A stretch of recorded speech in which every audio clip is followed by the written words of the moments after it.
My name is Sarah Catherine Walsh, though I was born Sarah Catherine Mitchell, and for 34 years I carried the name Sarah Catherine Brennan. I was born on the 4th of July in the year 1842 in the town of Dubuque, Iowa, on the banks of the Mississippi River.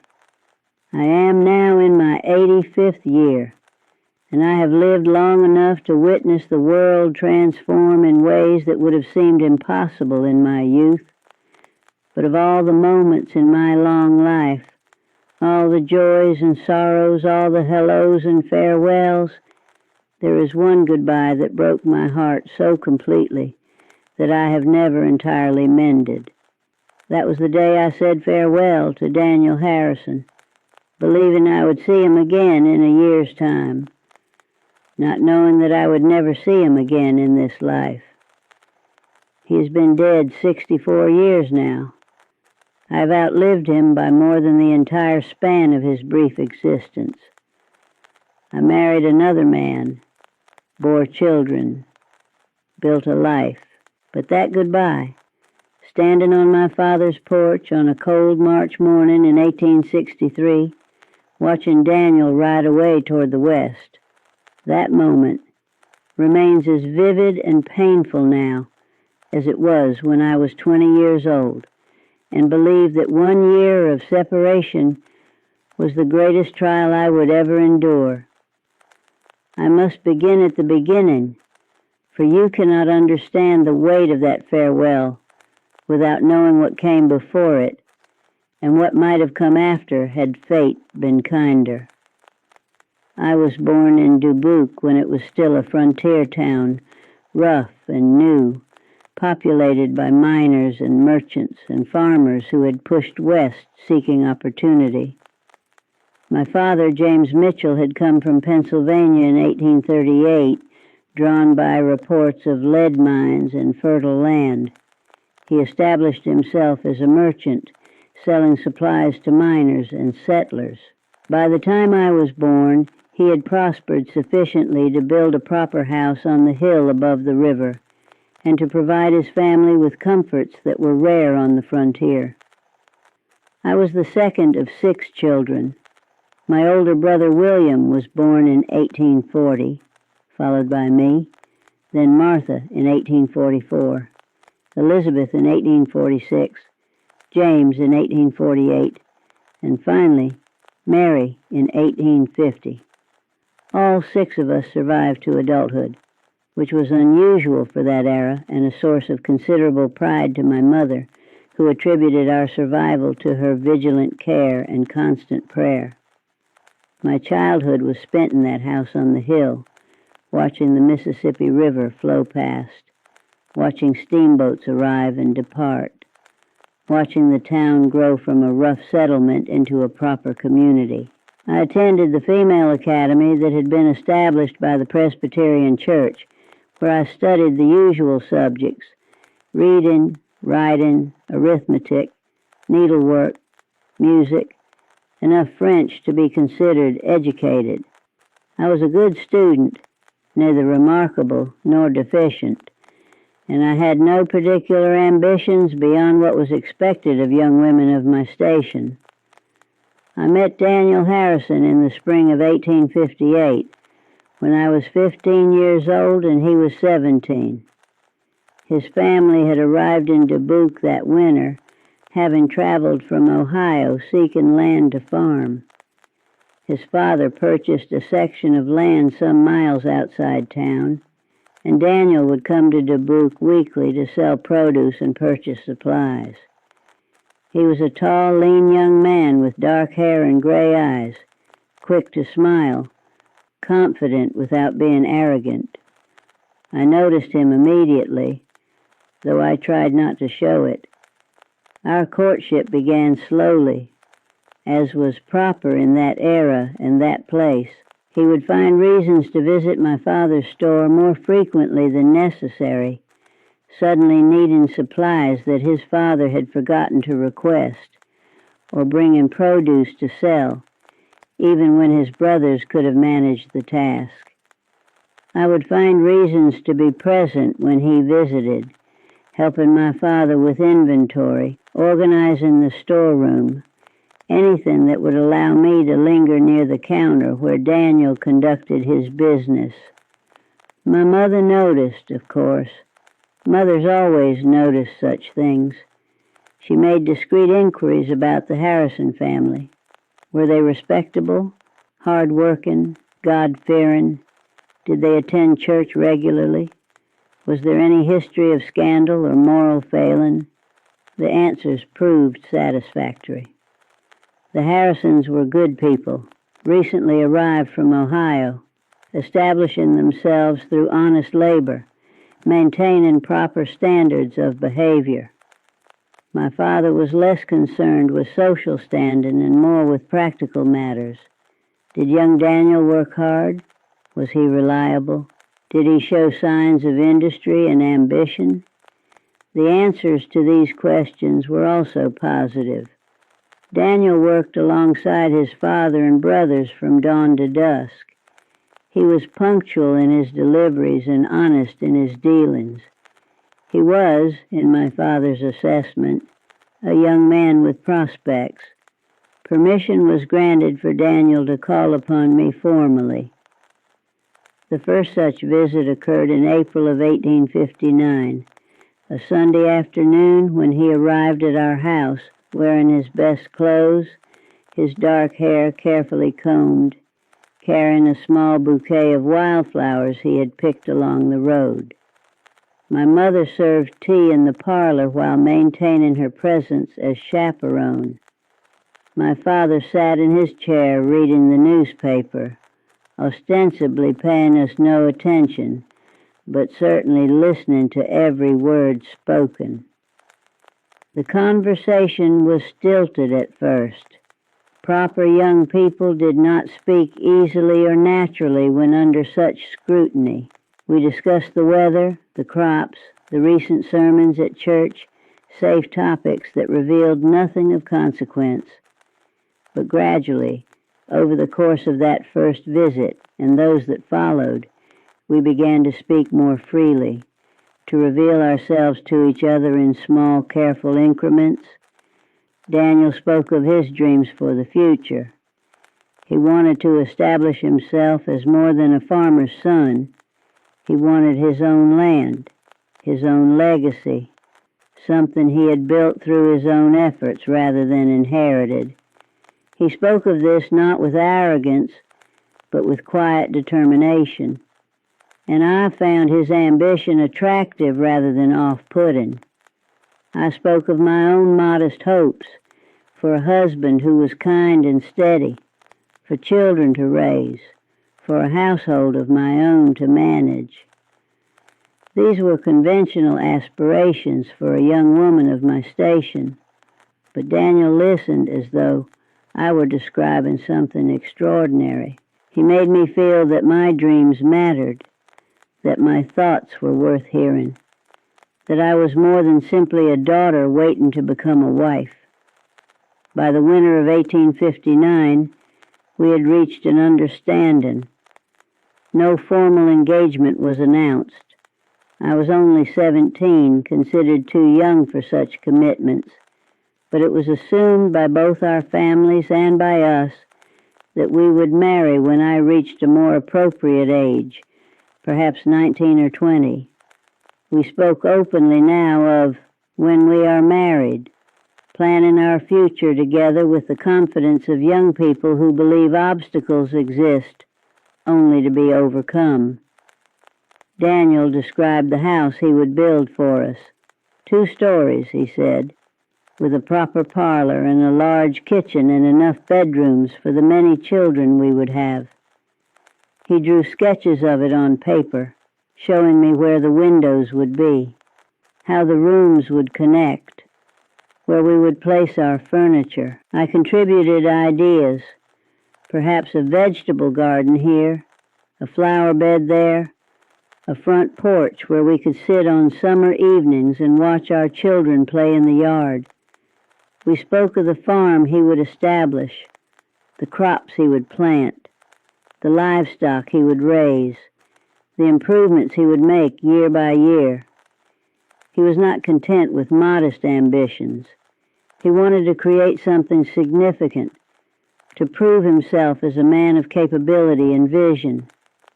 And I encouraged these dreams, believing absolutely in his ability to achieve them.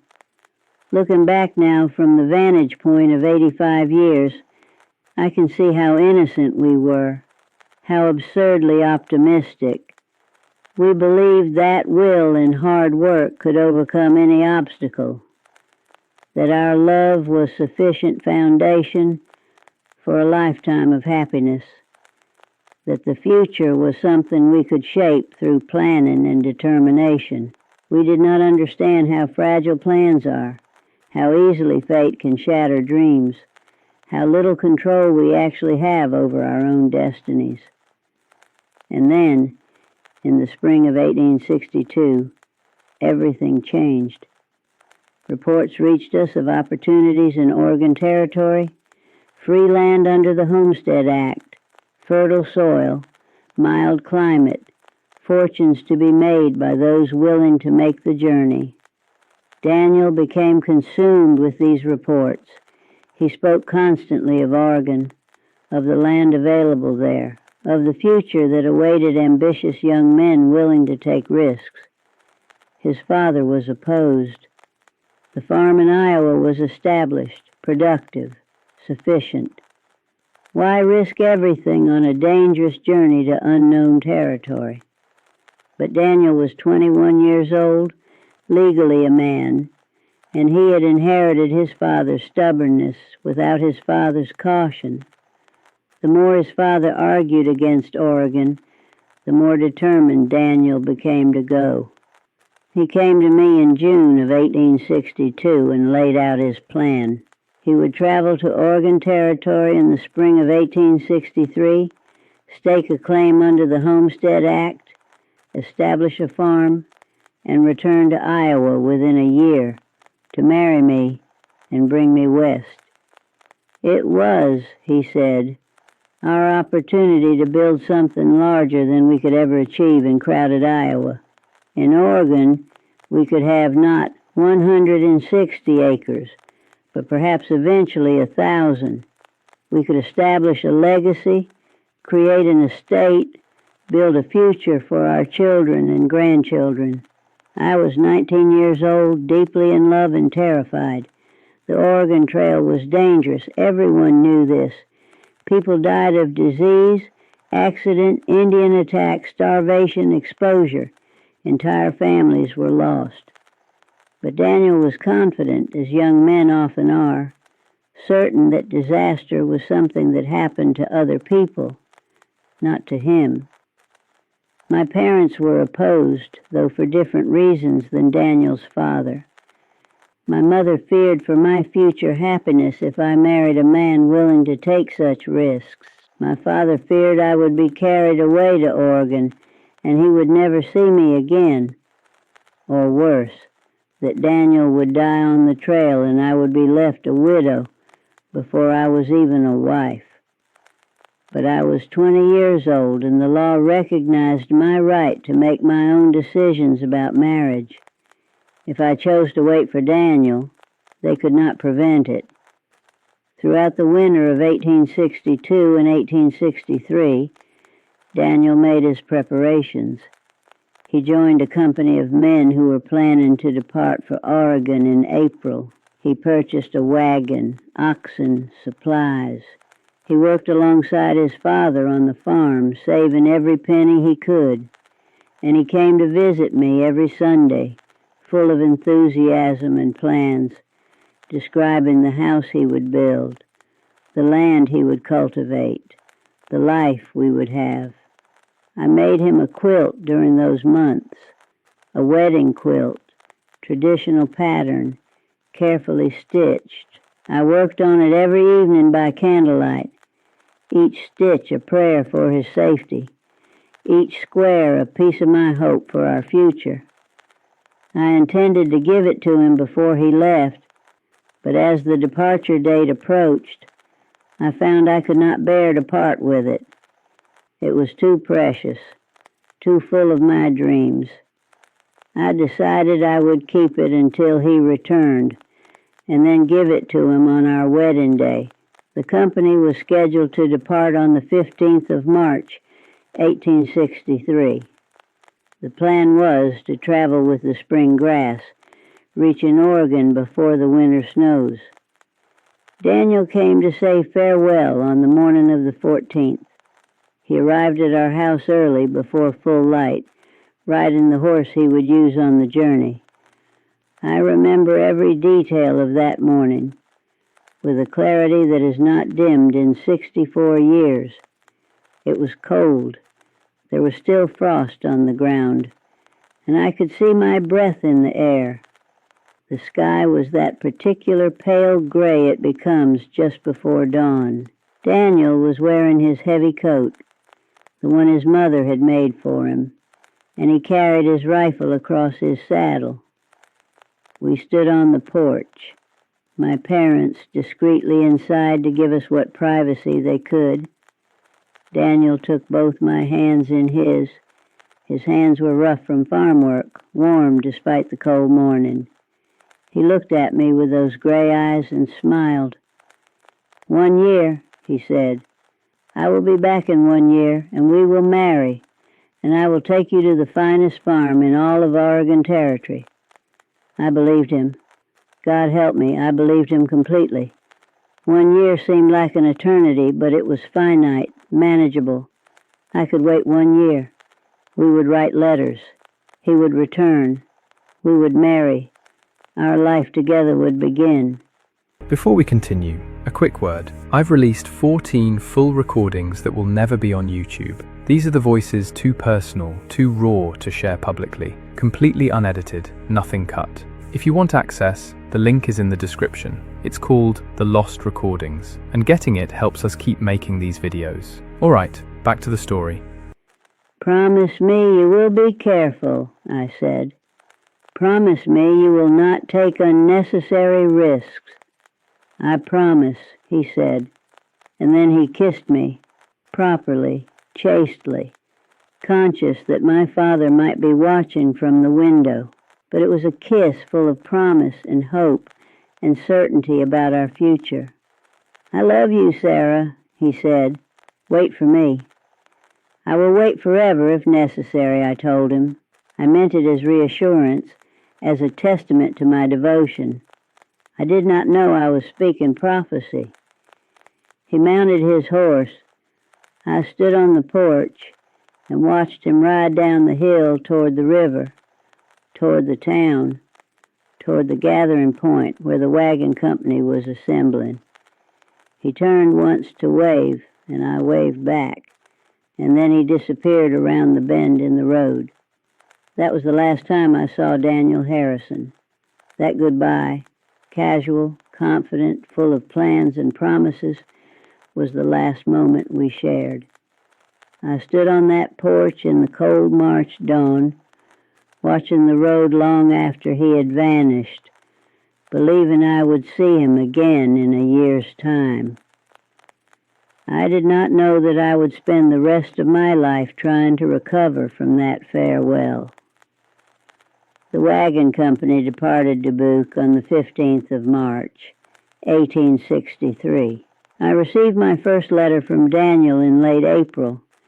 He had posted it from Council Bluffs on the eastern edge of the frontier. The letter was cheerful, optimistic. The journey was proceeding well. The weather had been favorable. The company was in good spirits. He missed me terribly. He counted the days until he would return. He signed it, Your devoted Daniel. I received 3 more letters over the following months, one from Fort Kearny in May, one from Fort Laramie in June, one from Fort Boise in August. Each letter was progressively shorter, reflecting the increase in distance and difficulty of posting mail from the trail. But each was optimistic. They were making good progress. Daniel's health was excellent. The land they were seeing was indeed as magnificent as the reports had suggested. He would stake his claim, establish his farm, and return for me as promised. And then the letter stopped. September passed with no word. October, November. I told myself this was normal. He had reached Oregon. He was busy establishing his claim. Mail service from Oregon Territory was irregular at best. I would hear from him when circumstances permitted. I must be patient. In December of 1863, a letter arrived, but it was not from Daniel. It was from a man named Samuel Porter, who identified himself as a member of the wagon company that had traveled with Daniel. The letter was brief, formal, written in careful script that suggested considerable effort. Mr. Porter wrote to inform me that Daniel Harrison had died on the 23rd of September, 1863, while attempting to cross the Snake River in Idaho Territory. The wagon company had been ferrying their vehicles across the river when a sudden storm struck. The water rose rapidly. Daniel had been helping to guide one of the wagons across when the oxen panicked and the wagon overturned. Daniel was swept away by the current. They searched for his body for 2 days, but never recovered it. He was presumed drowned. Mr. Porter expressed his condolences and assured me that Daniel had died courageously, trying to save the wagon and its contents. I read that letter in my father's parlor on a cold December afternoon, and something inside me simply stopped. It was not dramatic. I did not scream or faint or weep hysterically. I simply stood there holding the letter, and I felt something fundamental crack within me, like ice breaking on the river in spring. The sound was silent, but the fracture was complete. Daniel was dead.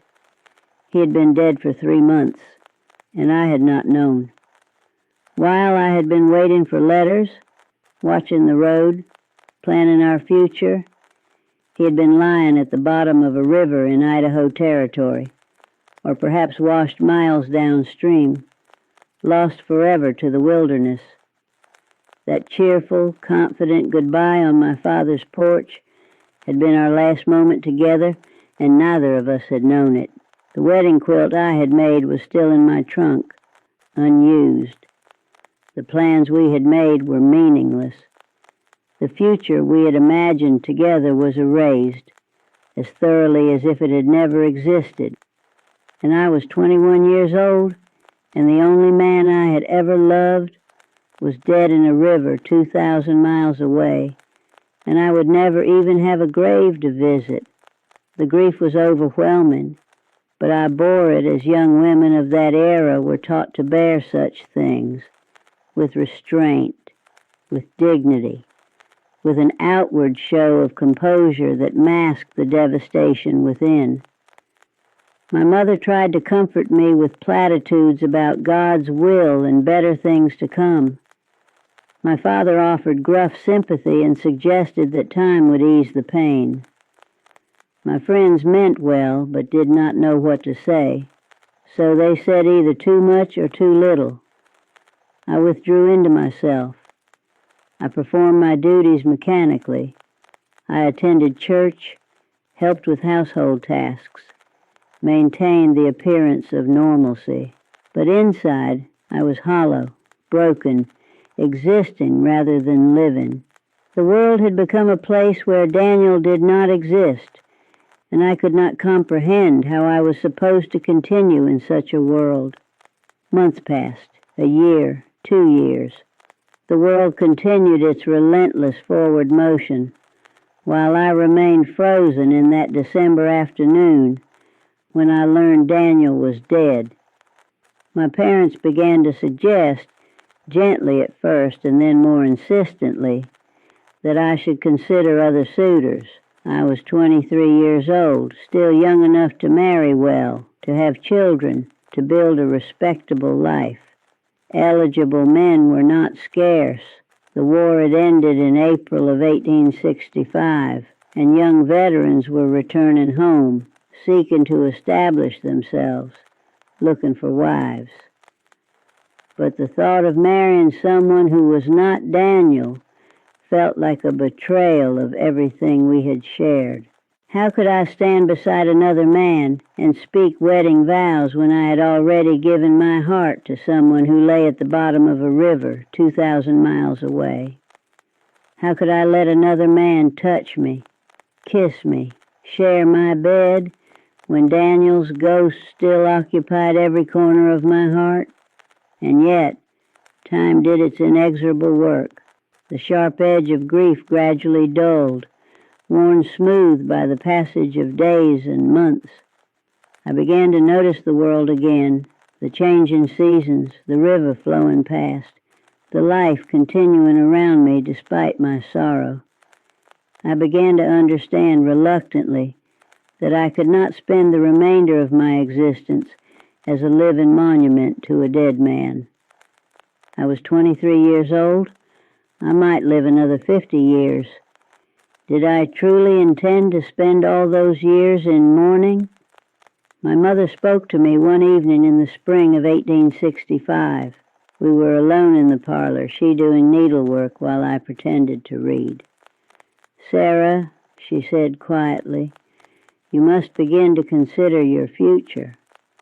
"I have no future," I replied, and I believed it absolutely.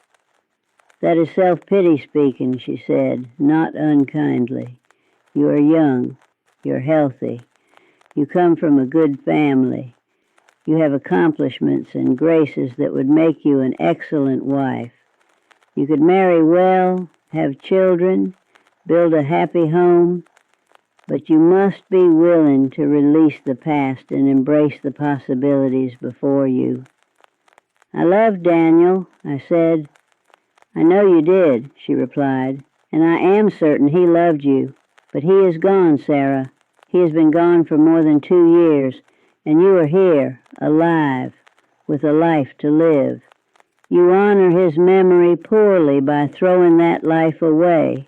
Her words angered me, though I recognized the truth in them. I was indeed throwing my life away, or at least allowing it to drift past, unused, unclaimed. But I did not know how to stop, did not know how to transform myself from the girl who had loved Daniel into a woman who could love someone else. In the spring of 1866, my mother arranged for me to be introduced to Thomas Brennan. He was a widower of 35 who had lost his wife, Margaret, to childbed fever the previous year. She had died giving birth to their 3rd child, who had lived only 3 days before following his mother into death. Thomas was left with 2 small children, a daughter of 4 and a son of 2, and he needed a mother for them. It was not a romantic proposition, and everyone involved understood this clearly. Thomas needed a wife to manage his household and care for his children. I needed something, a purpose perhaps, a role to play, a reason to rise each morning and move through the day. We were not seeking love but utility, and in that sense our match was practical and reasonable. We met several times under the supervision of my mother and his sister. He was a quiet man, tall and broad-shouldered, with brown hair and eyes. He spoke little, but what he said was sensible and measured. He worked as a clerk in a shipping firm, solid employment with modest but steady income. He owned a small house on the edge of town. He was, in every respect, a suitable match. He never pretended to romantic feelings for me, and I appreciated his honesty. During our 3rd meeting, he spoke plainly. "Mrs. Foster," for he called me by my courtesy title as we were not yet on familiar terms, "I understand you have suffered a great loss.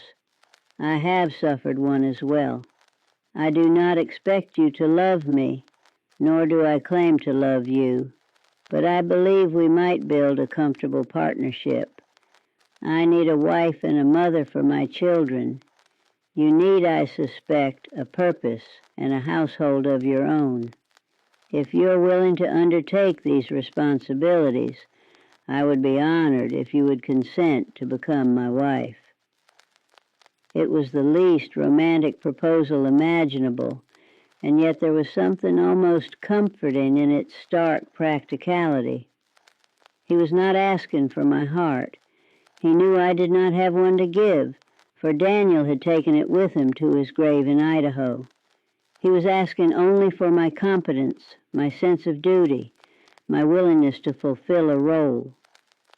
I will consider your proposal, I told him, though I already knew I would accept. What else was I to do? Remain in my parents' house indefinitely, growing older and more bitter, becoming one of those pitiful spinsters who haunt the edges of other people's lives? Or marry this decent, honest man, raise his children, build something useful, if not joyful? We married in June of 1866, a quiet ceremony attended by immediate family. I wore a dove gray dress, not white, for I was no blushing maiden, and besides, white seemed too celebratory for what was essentially a business arrangement. Thomas wore his best suit. The minister spoke the traditional words. We made the traditional promises, and then it was done, and I was Mrs. Thomas Brennan, stepmother to 2 children I barely knew, wife to a man I respected but did not love. The early years of our marriage were difficult in ways I had not anticipated. Thomas's children, Emma and little Thomas, were wary of me, confused by my presence in their home, their lives.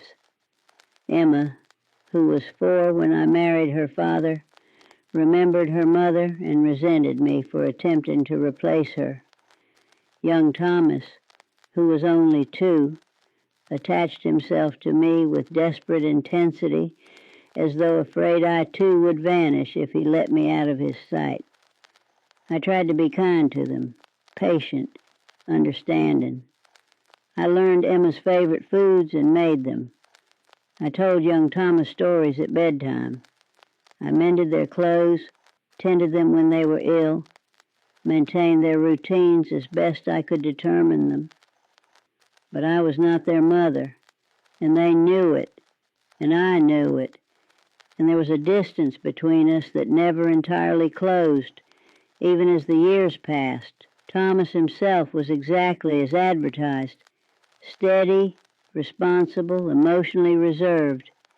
He provided adequately for the household. He never raised his voice or his hand in anger. He treated me with consistent courtesy. But there was no warmth between us, no intimacy beyond what was necessary for the marriage to be legitimate. We shared a bed because married people did, and I bore his children because that was expected. But we never shared our hearts or our deepest thoughts.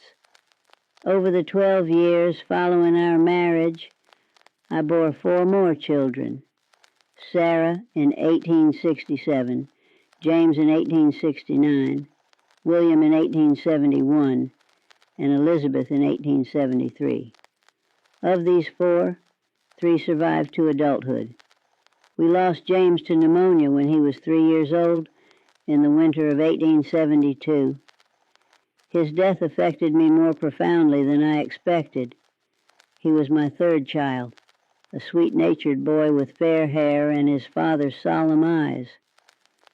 When he sickened, I tended him with desperate intensity, as though my sheer force of will could keep death at bay.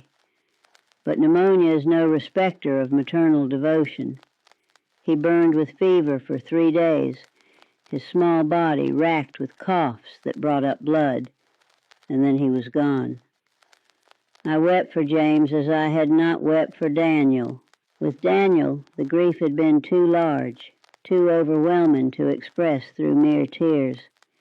But James was my child, flesh of my flesh, and losing him opened something in me that had been closed since that December afternoon in 1863. Thomas tried awkwardly to comfort me, but he didn't know how, and I could not explain to him that I was weeping not only for James, but for Daniel, for my lost youth, for all the futures that might have been and were not. The years passed with the steady rhythm of domestic life. Thomas advanced in his position at the shipping firm, eventually becoming a manager with increased salary and responsibility. We moved to a larger house. Our surviving children grew, Emma and young Thomas from Thomas's first marriage, and Sarah, William, and Elizabeth from our union together. They were good children, well-behaved and dutiful, and I did my best to be a good mother to them, though I always felt I was performing a role rather than living authentically. I never spoke of Daniel to Thomas or the children. It seemed inappropriate somehow to carry that old love into my current life, but I thought of him constantly, especially in the spring when March came around, and I would remember that cold morning on the porch, that confident goodbye, that absolute certainty that we would see each other again, and I would wonder, if I had known that was the last time, what would I have said differently? What would I have done? By the 1880s, when I was in my 40s, I had settled into a life that was comfortable if not exciting, respectable if not passionate. I attended church regularly, participated in ladies' charitable societies, maintained my household with competent efficiency. I was known in the community as a capable woman, a good mother, a devoted wife. No one knew that inside I was still 20 years old, standing on a porch, watching a young man ride away and waiting for him to return. Thomas died in 1900 when he was 69 years old and I was 58. He had been in declining health for several years. His heart was weak, his breathing labored, his movements increasingly restricted. The doctors could do little beyond prescribing rest and warning him against exertion. He continued working as long as he could, but by the autumn of 1899, it was clear he would not live much longer. He died on a cold January morning, quietly, in his sleep. I woke beside him and realized immediately that he was gone. His breathing had stopped. His body was already cooling. I felt grief, certainly, but not the shattering devastation I had felt when Daniel died. Thomas and I had shared 34 years of life, had raised 6 children together, had built a comfortable existence, but we had never shared our hearts, not really. We had been partners in a domestic enterprise, companions in the business of living, but never truly intimate. His funeral was well attended. People spoke of his industry, his integrity, his devotion to his family. They offered me condolences and assured me he had been a good man, and he had been. He had provided for me and our children, had treated me with consistent respect, had never been cruel or neglectful. By any reasonable measure, I should have been grateful for our marriage. But as I stood beside his grave, watching his casket being lowered into the ground, I found myself thinking, 34 years. I spent 34 years married to a man I respected but did not love, and now he is gone. And I feel, what? Relief that his suffering is over? Guilt that I cannot summon more profound grief? Or simply a quiet recognition that this chapter of my life is closed? And beneath all those thoughts was another, more troubling one. I outlived Thomas. I will outlive him by perhaps 20 or 30 years. But I never outlived Daniel. Daniel is still with me, still vivid and present in my heart, even though he has been dead for 37 years. What does it say about my marriage to Thomas, about those 34 years we shared, that his death feels like the end of an obligation rather than the loss of a great love? After Thomas's death, I found myself with more time than I had enjoyed in decades. Our children were grown and established in their own lives. I had no household to manage beyond my own needs. I was financially secure. Thomas had left me adequately provided for. I could, for the first time since I was 20 years old, choose how to spend my days. And I found myself thinking constantly of Daniel, of that March morning 64 years ago, of that goodbye that had seemed so temporary and had proven so eternal. I would sit by my window and look out at the road, and I would remember standing on the porch watching him ride away. I would see young couples walking together and remember how Daniel and I had walked that same road, making plans for our future. I would hear a young man's laugh and for a moment think it was Daniel, before remembering that he had been dead longer than he had been alive. The wedding quilt I had made all those years ago was still in my trunk, yellowed now with age but otherwise intact. I'd carried it through my entire married life, unable to look at it, unable to discard it. After Thomas's death, I took it out one evening and spread it across my bed, the bed I had shared with Thomas for 34 years, but which felt like mine alone now. I ran my hands over the stitches I had made when I was 19 years old, full of hope and love and certainty about the future. Each stitch represented a prayer for Daniel's safety, a wish for our happiness, a piece of my heart sewn into fabric. And it had all been for nothing. Daniel had died. The future we imagined had never come to be. And I had given that quilt to no one, had used it for nothing. I wept that night as I had not wept in years, for Daniel, for my lost youth, for the life I might have had, for the love that had been cut short before it could fully bloom. I wept for the girl I had been, standing on that porch, believing that 1 year of separation was the greatest trial she would face. I wept for all the years I had spent in a marriage that was dutiful but not passionate, proper but not joyful. And I wept because I finally understood something I had not fully comprehended when I was young, that goodbye had not merely cost me Daniel. It had cost me the possibility of ever loving anyone else with that same wholehearted, innocent certainty. Thomas had never had my whole heart, because Daniel still occupied it.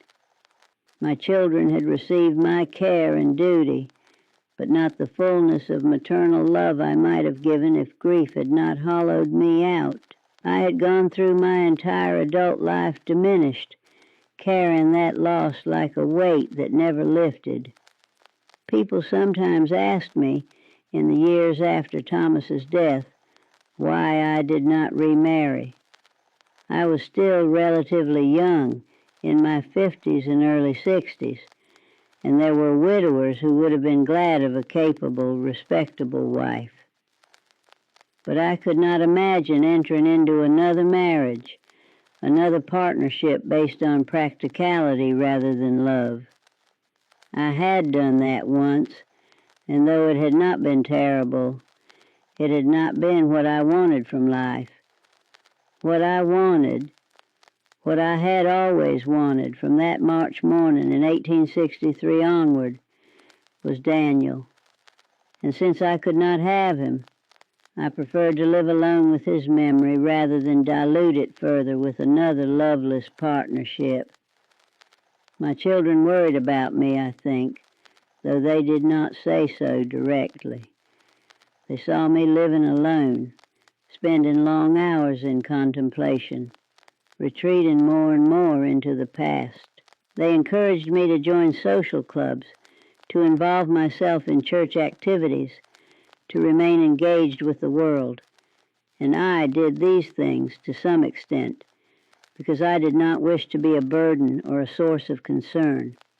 But my true life was interior, lived in memory and imagination. I would sit by my window and reconstruct that March morning in perfect detail, the frost on the ground, the pale gray sky, Daniel's smile, the warmth of his hands holding mine, the absolute confidence in his voice when he said, 1 year. I would replay our final conversation, varying it in my mind, imagining what I might have said if I had known it was our last moment together. I love you beyond all measure, I might have said. You are my whole heart, my entire future, everything I hope for in this world. Or, if you die, I will die too in every way that matters. I will continue to breathe and move and perform the motions of living, but the essential part of me will be gone. Or simply, don't go. Please don't go. Stay here with me, and we will build our life together in Iowa, and we will have enough, and we will be happy. But I had not said any of these things. I had said ordinary, cheerful things, made ordinary, confident plans, behaved as though we had all the time in the world. And then he had ridden away, and I had never seen him again. And I had spent the next 64 years regretting everything I had failed to say. I began to understand, in those years of solitude, that my grief for Daniel was not merely about losing him, but about losing the version of myself who had loved him. The girl I had been at 20, full of hope and romantic idealism, believing in happy endings and the power of love to overcome all obstacles, that girl had died the day I learned Daniel was dead. The woman who married Thomas Brennan was a different person entirely, cautious and restrained and unwilling to give her heart fully to anything or anyone, because she had learned that hearts, once given, can be shattered. I sometimes wondered what Daniel would think if he could see what I had become. Would he be disappointed that I had married Thomas, that I had built a life with another man? Would he understand that it had been survival, not betrayal? Would he want me to have spent 64 years in mourning, or would he prefer that I had found genuine happiness with someone else? But these questions were ultimately meaningless because Daniel was dead and could not answer them. I could construct any conversation I wanted with his ghost, and he would say whatever I imagined him saying. The real Daniel, the Daniel who had ridden away that March morning full of confidence and plans, was gone forever, irretrievable, existing now only in my memory and in a grave I had never seen in a territory I had never visited. I am 85 years old now, and I know I do not have much time remaining. My health is declining, my strength failing. Within a year or two, perhaps less, I will die. And when I die, Daniel will finally, truly be gone from this world, because I am the last person alive who remembers him clearly, who carries him in my heart, who can close my eyes and see his face exactly as it was that last morning. His parents are long dead. His siblings, if they survive, would be elderly themselves and might barely remember the brother who left when they were children. No one else loved him as I did.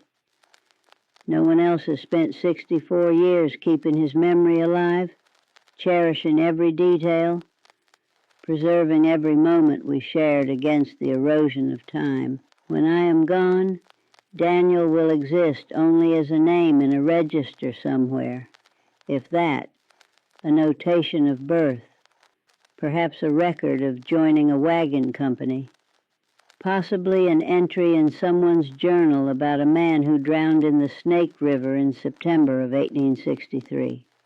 But the Daniel I knew, the young man with gray eyes and a quick smile, who spoke of Oregon with such enthusiasm, who promised to return in 1 year, that Daniel will be gone forever, and perhaps that is as it should be. Perhaps it is time for both of us to rest, to release the past and whatever comes after this life. Perhaps I have carried him long enough, borne the weight of that lost future for sufficient years. Perhaps I have mourned adequately and it is time to let go. But I do not know how. I have spent so many years defined by that loss, shaped by that grief, oriented around that absent center. Who am I, if not the woman who loved Daniel Harrison and lost him? What meaning does my life have, if not as a monument to what might have been? These are the questions I wrestle with in my final years, and I have no answers, only memories and regrets and that wedding quilt, yellowed with age, that I made for a man who never saw it, for a marriage that never happened, for a future that existed only in imagination and promise. I will never know the answers to these questions, but I know this. That goodbye broke my heart in a way nothing else in my long life has broken it.